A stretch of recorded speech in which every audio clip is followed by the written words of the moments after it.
Hello everybody, my name is Ilya. And my name is Tylor. Together we make up Kovray, a couple that loves to play board games. And today we're here to tell you 5 of our favorite games each. From September. Which I was sick of all of. Yeah.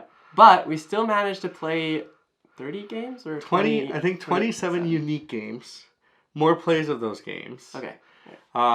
Because Tyler was away, so he got to play some games elsewhere. And I was sick, but I still get to play games with some of my friends. So we still managed to get quite a lot of games in. Yes. And thank you everyone for your patience with me being sick. As you could tell, some of the videos, they don't sound great. He's still actually kind of recovering, but we're not here to talk about his sickness. We do hope he gets better. We're here to talk about board games. And for my 8 honorable mentions... No honorable mentions. Okay. We're going right into the list. So my number 5 is Rook Requiem. So this is part of the Birds series that Rose Gauntlet is currently putting in crowdfunding world. And this game is a card game where you're taking tricks to win over ghosts. And the points are just very diverse. Like, you never quite know how much you'll score. You never know which ghosts you'll attract. Because some ghosts will actually get you negative points if certain conditions are met. So you're trying to do everything you can to play the tricks right. To hold on to those trump cards, to play the rooks at the right time. Because if you do, you'll score the most points, which is a lot of fun. I really enjoyed how this game, it was like 3 rounds. It was like a 45-minute game. So it's a good card game, like sit down, play cards with your family for the evening. And it's based off of Rook, which is an actual... Which is a classic card game. Yeah. So there's lots to love. The illustrations are wonderful. Hence, this my number 5. My number 5 is called Tree Society. A new one. A new one, yeah. This is basically, how do I describe this? You're building a tree society. And the way that you do this is you're basically going to be selling in a market. And you'll sell fruit, yep. And based on the supply, you'll be able to get yourself more and more money. And when you get that money, you'll be able to purchase different upgrades for your society. And as you go on, those upgrades will provide you different scoring conditions, different ongoing bonuses. So it's got an engine build feel type to it, but it goes by really quickly and really smoothly because you're aiming to get 6 symbols, and honestly, it's like a struggle to figure out what to focus on. And once you do hone in on that, it feels really good to get things going. I think the really cool aspect of this game is the fruit dynamic market, because when you sell based on how many the market and other players have. Yeah. That's the cost of how much you'll sell yours for. So if it's the only one that exists, it's not going to sell for very much. One. But if there's a ton of it around and you try to get those, it's an interesting thing to balance. It was a lot of fun to play. It was. And that is my number 5, Tree Society. My number 4 is Lure. Let's go fishing. Oh, this one was fun. I like this one, yeah. So the concept of this one is extremely similar. So the concept for this one is super simple. You have fish that are in the middle of the pond. And you're all just, But the way you do it is through dice. And at the same time, everyone's going to reveal an amount of dice. And whoever reveals a lower amount of dice will get to fish first. Yes. But the downside of that is if you have less dice, you're less likely to meet the conditions of the fish you're fishing for. But you'll be the first to fish, so maybe you'll take those fish out. So it's a fun give and take. The fish continue to flow in, you'll continue to throw dice. There's some special dice you can use to increase your odds and increase your chances. There's lure tokens that really change up the game. And overall, it's just a really good time in a small box. Yeah, this is from All Play. It's their 1 minute to teach games. That's their grouping. And it is 1 minute to teach. And the best part about it too is you can actually just start the game and then teach it as you go, which honestly makes it even less than a minute teach if you ask me. Play it while you're fishing. There you go. What? No, probably don't do that. You could on a little boat. Sometimes fishing takes a long time to get the reel in. Would not recommend. I would. Dice are waterproof. Well, that's Lure, and that's your number 4. My number 4 is over there, so if you don't mind, it's this big box called Nature. This is, a successor to Evolution. It's from North Star Games, and basically what you're going to be doing is building up different species to basically survive throughout multiple rounds. But what you want to do is you want to be like very strategic in the way you make them. You're going to be foraging for a limited supply of food that's in like the main supply.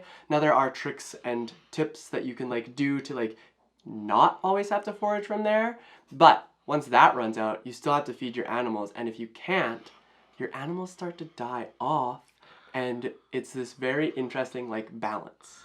The one thing I do like about this game though is it's not as punishing as Evolution. I think that this game like really sets you up like round for round, and the rounds do get longer because you take on more species, but it's less punishing because you can't like, your board can't go completely extinct, essentially. Well, for everything you lose, it comes back. Yeah, it comes back. Essentially. Yeah, that's a good way to put it. But it's been a lot of fun. There's modules for this game too, so you can mix and match how you want to play the game, which I find very exciting, and also kind of indicates to me that there might be more coming, which is always exciting. I think module board games are something that are slept on, and I'm excited to see more of it.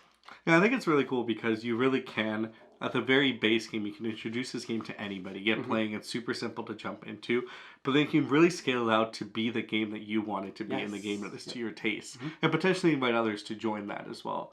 So it's been a wonderful experience. Can't wait to see what happens with it. Exactly, and that's Nature, my number 4 for September. Now for my number 3, I have Fairy Ring. Fairy Ring. It's a ring of fairies. It is. So this game is really fun because what you'll be doing is collecting mushrooms in your little mushroom forest. The way this game works is you'll be card drafting. So you'll pick a card, pass it off, or play it, take turns playing it, and then keep passing and keep doing the same thing. But what's really fun is when you play the card, you'll have a little fairy that moves the amount of mushrooms as the number on the card. Yes. Now, because the mushroom forests are ever growing, you never quite know where it's going to land. If it lands in your forest, it will score the points of the mushroom it lands on. Yeah. However, if it lands in someone else's forest, because there's a ring that'll keep going around, it will score that mushroom type in your forest of your choice. Some score more than others. Some score nothing if you land on them. So that tactical movement is a really fun aspect, and as the cards narrow down, you'll have a better idea of what other players may choose, so you have full ultimate knowledge, and it's just a blast. It's a beautiful game. It's gorgeous. It's really fun. I'm really excited to play this with a full player count because we only played at 2, but I think I will suspect that I will love it. That's exactly what I was going to say. It's a really fun game, but I think I couldn't put it into my top 5 for this one because we hadn't played it at a higher player count. Having just played it at 2, it was very like easy. Well, not easy, I don't want to say easy, but it was very like noticeable where you would end up during the round based on like what me or Ilya was doing, and that led to like some really long like stretches of Ilya was focusing on a particular mushroom and I couldn't get to that mushroom because he had been focusing on it, kind of thing. Because that was intentional. Maybe that was a strategic misplay on my part. Strategy. But that is Fairy Ring. My number 3 is a game we actually do not own, and it's called Age of Innovation. Ooh. This is a game that, what is it? Is it a sequel to Terra Mystica? Universe, or it's in the same universe? Yeah. Okay. So basically this game is, basically it's Terra Mystica, but it's got a little more elements involved to it. And it has this interesting like board of characters. So I guess like at the beginning of the game, you end up taking a character board, a board, and then a character, and then you combine those two. So there's a lot of different like module play and variability that ends up happening just from the start of the game, and then that's how you'll try to like build out your strategy. Of course, there's a lot of other stuff that is going on, but in terms of like how it felt, is it did really feel like playing through Terra Mystica, which I really appreciate because that game is a lot of fun. This game felt like that, and there was, I can't remember what the section is called, but there's a particular section that's like a new ad. It's like a scholarly section, but like I tried to focus on that, and I had a lot of fun because that's like that was like very, very, very new to me. I mean, the game obviously does play slightly different, and it's in a different like theme. Well, not really, but it is like I don't know how. It's in the same world, so you get the same vibe for it, and it was a lot of fun. I was able to play it when I was in Thunder Bay, and I got to play it at a full player count. That's fun. I think it plays up to 5. Yeah, but it was a lot of fun. How long did that take? Almost 3 hours. I think 3.5 hours with the teach. Okay. Yeah, I would have liked to try that. That would have been fun. it was good. A little bit jealous. For my number 2, I have Aquatica Duellum, which works either way. Very, very clever. Very cool. So this is a 2-player only game where you'll take the Squid Queen or the Turtle King and you'll try to bring peace to the society of Aquatica. Now it has that 7 Wonders duel, like 3 win conditions essentially, where 2 of them are instantaneous and 1 of them is the end of the game. So the whole time it's a card-based game where you'll play a card, you'll take the action of the card, and then you'll do additional actions based on what you have, and you can kind of save up some of those and what you're doing. Yes.